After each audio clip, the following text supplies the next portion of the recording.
Okay, making this video in reference to something that I saw recently at Shane Irvine's Speak Adelaide event where Joey Carbstrong posted a video. The police were called due to complaints and they approached the event. I don't know exactly how they're going about this at this point, but what I noticed is that the police successfully prodded the event in the direction that is not lawful. And what I mean by that is that the events that operate in this way where we do video outreach is completely within our legal right, and I've looked into this within Australia. I can't speak for every country, and I may not be able to speak for every state. I've literally had police officers come over to our demonstration and have confirmed that we are not breaking any laws. They've run checks and they just can't pin us on anything. So there's two parts of this video. The first part is me addressing the law at hand and how to deal with police officers when it comes to this kind of thing. The second part of this video is going to be talking about showing footage to children. Should you show footage to children? That's the question I'm going to answer. If you're operating within your legal right, you need to stand your ground firmly with police officers. Do it in a kind way, but you need to stand your ground. So when a police officer approaches and says, look, we've had complaints, so we're responding to them, the way that we need to respond as vegan activists is if we're breaking any laws, please present them to me and I will abide by them because I'm here to comply within my legal rights. But if there is no law that I'm breaking, we are going to do what we believe is right. They may continue, but if you stand your ground, then they have no right to demand that you take your footage off the screens or you put up warning signs or you don't show them to children. If you're not breaking any laws, then you would like to just simply continue. Definitely don't need a permit, and again, we are operating within our legal rights. So that's all I want to say about that, to just stand your ground. All we're doing, if anybody gets upset, is we're giving slaughterhouses glass walls. We're just showing people exactly what they eat, and if people have a problem with that,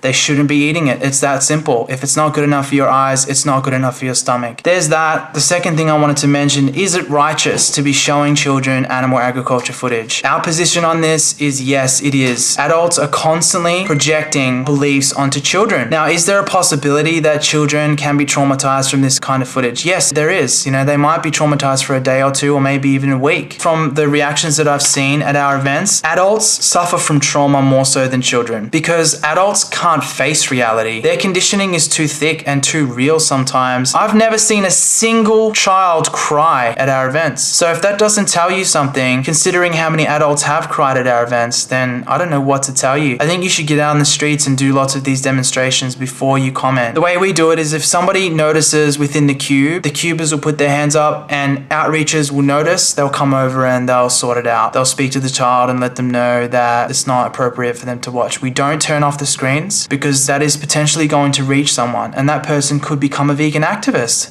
It's that real. So we can't compromise on this and we can't soften our approach any further than the action plan that we have in place. Children do not actually suffer from trauma, maybe in some cases, but that occurs also with adults. If we're going to soften the approach, we should be doing it for adults as well. And then it just becomes, we just turn off our screens whenever someone's traumatized, and that's just not getting the job done. Why would we put that over and above the suffering and the trauma of animals who we are there to speak for? That trauma could lead to a person becoming a vegan activists, and in many cases it does. I've spoken to tons of vegan activists that tell me stories just like that. When they were a child, they saw animals being slaughtered. We've only had a handful of complaints from parents, over 30 demonstrations, and even over the other demonstrations outside of Melbourne, I haven't heard of any parental complaints. Most of these complaints come from vegans. Most of these people, of course, are not doing much activism, and they have the nerve to criticize and to scrutinize other activists.